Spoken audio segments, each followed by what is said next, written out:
ഈശോ മിശിഹായിക്ക് സ്തുതിയായിരിക്കട്ടെ. ഹല്ലേലൂയ. ഇന്നൊരു നന്മറഞ്ഞ് നമ്മൾ പ്രത്യേകം പ്രാർത്ഥിക്കാൻ വേണ്ടി പോകുന്നത് എന്റെ പ്രിയപ്പെട്ട സഹോദരങ്ങൾ ഇതാണ്. ഞാൻ ഇങ്ങനെ വന്ന് വിളിച്ച് പല മെസ്സേജും ഒക്കെ ചില ആൾക്ക് മെസ്സേജ് എളിമ എന്നൊരു പുണ്യം ധാരാളം കിട്ടാൻ വേണ്ടിയിട്ടേ അതിനുവേണ്ടി നമുക്കൊണ്ട് പ്രാർത്ഥിക്കാം അല്ലേ. അതുണ്ടെങ്കിൽ പകുതി കാര്യങ്ങൾ ശരിയാവും. നന്മ നിറഞ്ഞ മറിയമേ സ്വസ്തി, കർത്താവ് അങ്ങയോട് കൂടെ സ്ത്രീകളിൽ അങ്ങ് അനുഗ്രഹിക്കപ്പെട്ടവളാവുന്നു. അങ്ങയുടെ ഉദരത്തിന് ഫലമായി ഈശോ അനുഗ്രഹിക്കപ്പെട്ടവനും. പരിശുദ്ധ മറിയമേ തമ്പുരാന്റെ അമ്മേ, പാപികളായ ഞങ്ങൾക്ക് വേണ്ടി ഇപ്പോഴും ഞങ്ങളുടെ മരണസമയത്തും തമ്പുരാനോട് അപേക്ഷിച്ച് പറയണമേ. ആമേ. Praise the Lord. എന്റെ പ്രിയപ്പെട്ട സഹോദരൻ, സ്വരമൊക്കെ തെളിഞ്ഞു വരുന്നേ ഉള്ളൂ കേട്ടോ. ഇന്ന് നമ്മുടെ വിഷയത്തിന്റെ തലക്കെട്ട് പ്രാർത്ഥിക്കുമ്പോൾ ഈ വാക്കുകൾ നന്നായിരിക്കും എന്നുള്ളതാണ്. നമ്മൾ പ്രാർത്ഥിക്കുമ്പോൾ ചില വാക്കുകളൊക്കെ പറഞ്ഞു, ഇപ്പൊ കർത്താവായ ദൈവമേ അല്ലെ എന്നൊക്കെ നമ്മൾ പറയുന്നത് പോലെ ചില വാക്കുകൾ നല്ലതാണ്. ദാനിയേൽ പ്രവചനം 3:19 നിങ്ങൾ ദാനിയേൽ വായിച്ച് നോക്കുമ്പോൾ ഒരു കാര്യമുള്ളത്, അതിലെ വചനങ്ങൾ നോക്കി കഴിയുമ്പോൾ അതിൽ 3-ാമത്തെ അധ്യായത്തിൽ തന്നെ 2 ഭാഗമൊക്കെ ആയിട്ട് കാണുവേ. ഇവിടെ ദൈവത്തിന്റെ വചനം പഠിപ്പിക്കുകയാണ്, കർത്താവ് ഞങ്ങൾ ലജ്ജിക്കാനിടയാകരുത്. എന്നിട്ട് പറയാ, അങ്ങയുടെ അനന്ത കാരണത്തിനും ക്ഷമയ്ക്കും അനുസൃതമായി ഞങ്ങളോട് വർദ്ധിക്കണമേ. വളരെ മനോഹരമായ ഒരു വചനമാണ്. നിങ്ങളിപ്പോൾ വിശുദ്ധ കുർബാന സീറോ മലബാർ സഭയിൽ വിശുദ്ധ കുർബാനയിലെ സുവിശേഷ ലേഖനവാനിക്ക് മുമ്പ് ഒരു പ്രാർത്ഥനയുണ്ട്. അങ്ങയുടെ സ്വഭാവത്തിനൊത്ത വിധം എപ്പോഴും ഞങ്ങളെ കടാക്ഷിക്കുക അനുഗ്രഹിക്കുക ഞങ്ങളുടെ കാരണമാണ്.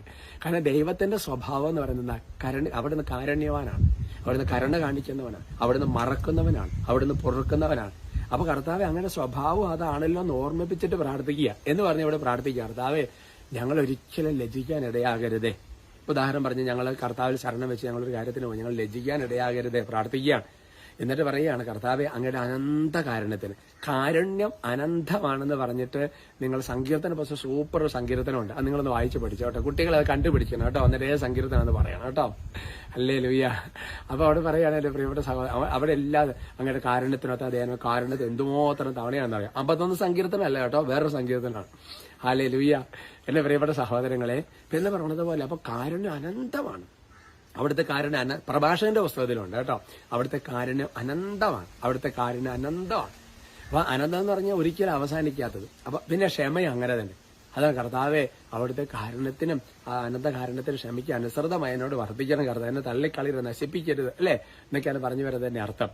അപ്പൊ അതുകൊണ്ട് നമ്മളിങ്ങനെ പ്രാർത്ഥനയ്ക്ക് ഇങ്ങനത്തെ ചില പദപ്രയോഗങ്ങൾ എടുക്കുന്നത് നല്ലതാണ്. അപ്പൊ അതിനെ തന്നെ കാണാതെ പഠിച്ചു കഴിഞ്ഞാൽ എപ്പോഴും പ്രാർത്ഥിക്കുന്നത് നല്ലത്. ഏതൊരു കാര്യം പ്രാർത്ഥിച്ചിട്ട് കഴിഞ്ഞിട്ട് ഇങ്ങനെ പ്രാർത്ഥിക്കുക, കർത്താവ് ഞങ്ങൾ ലജ്ജിക്കാൻ ഇടയാകരുത്, അങ്ങയുടെ അനന്ത കാര്യത്തിൽ ക്ഷമിക്കാൻ അനുസൃതമായി കാര്യത്തെ ഞങ്ങളോട് വർദ്ധിക്കണമേ അല്ലേ. അപ്പൊ ഒരു വചനമാണ് പറഞ്ഞ് പ്രാർത്ഥിക്കുന്നത്, ബൈബിൾ അധിഷ്ഠിതമായ പ്രാർത്ഥനയാണ് അല്ലേ. എന്തുവാ സഭ പ്രാർത്ഥിച്ചിരിക്കുന്ന ഒരുപാട് നന്മകളല്ലേ.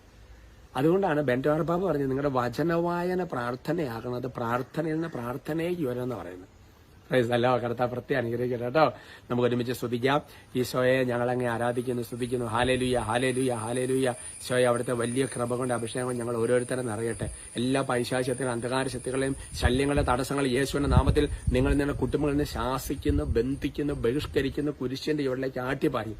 പ്രാർത്ഥനയാലും വചനത്താലും നിങ്ങളെല്ലാവരും വിശുദ്ധീകരിക്കപ്പെടട്ടെ എന്ന് പ്രാർത്ഥിക്കുന്നു.